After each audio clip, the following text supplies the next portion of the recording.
Hey folks, it's the 12th of July, and why I'm not sure is I've just arrived in Great Keppel Island, Fisherman's Beach specifically, after an all-nighter and most of the day from Lady Musgrave to Great Keppel. Yesterday when I left Lady Musgrave, the southerly was blowing quite strongly in the morning, but it was abating as per the forecast, so I decided to leave around about leave in the late morning, which would get me into Great Keppel sort of morning, maybe late morning, depending on how the run was. So once I got out of the reef, the atoll, not an atoll, but it's a cay, I put up the sails and started off. Once I got further away from Lady Musgrave, it really kicked up. Basically because I was away from the protection of the reefs and stuff, the waves came in, and it was very exciting. I was surfing. I even took a white water wave over the stern, basically. Nearly lost one of my water tanks, but that's okay. We got there. So going into the night, I don't know why I do it to myself, but anyway, it's not my most favorite, but it is kind of magical in its own way. You feel like you're flying through space, basically, because you can't see the sea, and the stars are incredible, because you're just away from any light pollution. I always used to wonder how the ancients, mapped out the skies so early dinner, well. Then bed.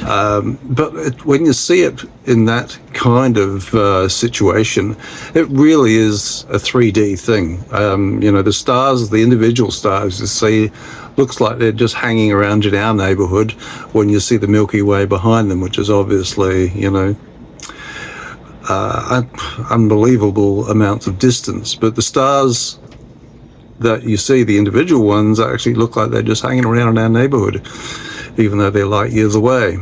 Anyway, that's my piece of rubbish.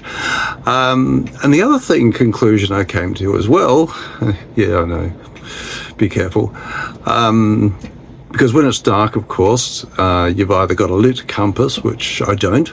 I can refer to a lit chart, but prefer not to too much, just destroying your night vision. So basically I pick a star and sort of steer on that until I have to change course, or if it's a longer section, then just check my heading, because stars are obviously moving.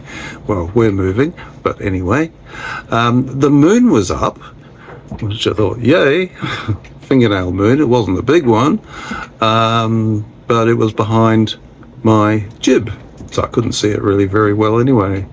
And I thought to myself, maybe that's what they mean by a gibbous moon, or a gibbous moon. Who knows? Anyway, this is the video I did manage to capture. Not a lot of night shots, no point.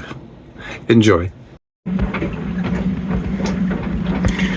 It's a little bit of a breezy morning. The Reef Empress dock and pontoon. Exiting the channel. Exiting the channel at Lady Musgrave. Looking back, there's the island way down there. See, it's a huge lagoon. Moving away from Lady Musgrave Island, blasting along now, sitting on 7.2 knots. And we're taking a 17 knot wind, basically on a broad reach. So yeah, we keep this up, we'll make up some good time. And that's the Fitzroy Islands, 2 of them. I don't know why they didn't deserve a name each, who knows, not my problem. Anyway, back on the briny. You probably can't see them, but there's the Roskin Islands, so we're just blatting along past all these islands. Hi guys, well, here I am out on the sea between Lady Musgrave and Great Keppel Islands. Now that's a long stretch apart, obviously, or not obviously, but it is.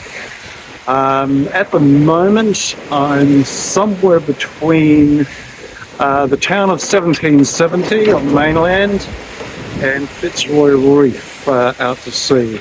I can just see a smudge, basically, of land, 1770. But yeah, obviously nothing in Fitzroy Reef because it'll be as low as the water level almost. Anyway, it's been pretty hectic. Lots of waves. You're seeing them now, but they're nothing like they were.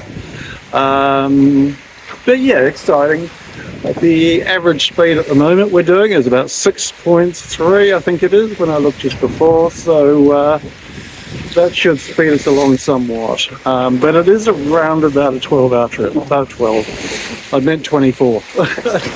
Anyway, the other part of that. Anyway, onward.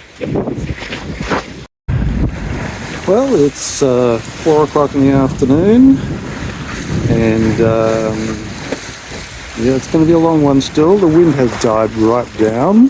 What it was, the sea's died right down too. You probably can't see it, but that's the town of 1770 is in there somewhere, those hills. But yeah, it's getting a bit more comfortable now at least. I just realised I'm sailing off into the sunset. Later, everybody. Hi folks, it's sunset out here somewhere in between the Capricorn group of islands and Keppel Bay. I'm making a long trek at the moment from Lady Musgrave Island to Great Keppel Island. Yeah, you'd think after I'd done a few night sails I would have learned by now that I sucker for punishment, but yeah, look, places to go, things to see, people to meet, all that kind of usual stuff. Yeah, I left Lady Musgrave this morning, probably about 10:30. I did wait that long because the wind was quite strong. But I saw that the forecast was for it to fall off. So I got going, and it was still strong when I left, and the sea was, yeah, quite choppy, and you couldn't really call it a swell because the sea, the wind is actually coming off the coast, but as for most of the time I can't even see the coast, it's quite a long way away.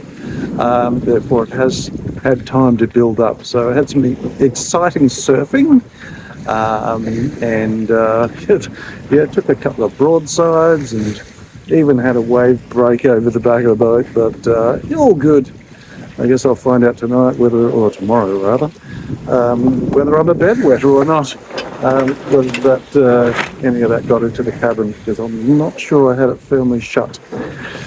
Oh well, lessons you learn. So yeah, it's quite calm basically compared to what it was a few hours ago. But the trade-off is, of course, that I was really moving along, sort of, 6 to 7 knots and over, I think. I think Navionics tells me I had a top speed at one point of 9 knots. So yeah, obviously not something I could sustain for long, but still, it all helps. I'm probably about a third of the way through this trip at the moment, so it's going to be an overnighter and arrive in the morning type thing.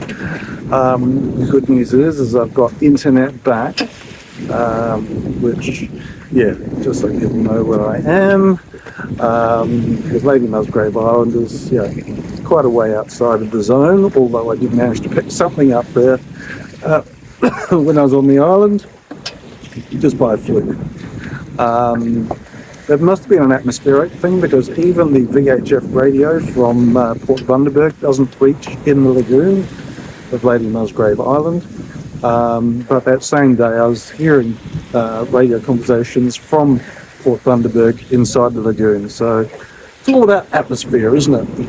Anyway, onward we press, but it will get dark soon, so any video I start then is going to be rather boring. So there probably won't be much of it. Alrighty, we'll press on, and have a good evening, everybody. Well, it's the end of another day. We're not even yet halfway through this particular trip. So yeah, let's see what the night brings. The sky's clear, so I should have some stars there to play with. Oops. sure what the moon, I can't remember what the moon is at the moment.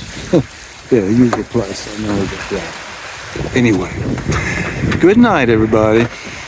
Well, look like the sun's finally coming back. Seems like years ago since it went down.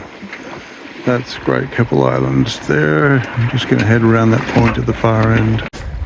Well, here we are. Just, yeah, dawn makes a difference, I tell you.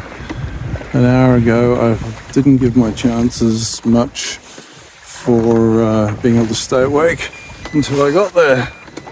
But this is Great Keppel Island, and the sun will be up shortly. Yes, the alarm's always going off.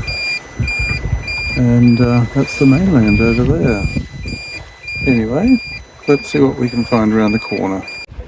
This is what we waited for. It looks promising.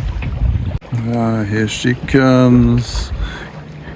Come and light the day. Thank you for watching another Fast Forward to Queensland video. As always, don't forget to like, comment on YouTube and subscribe to Dawn Radar.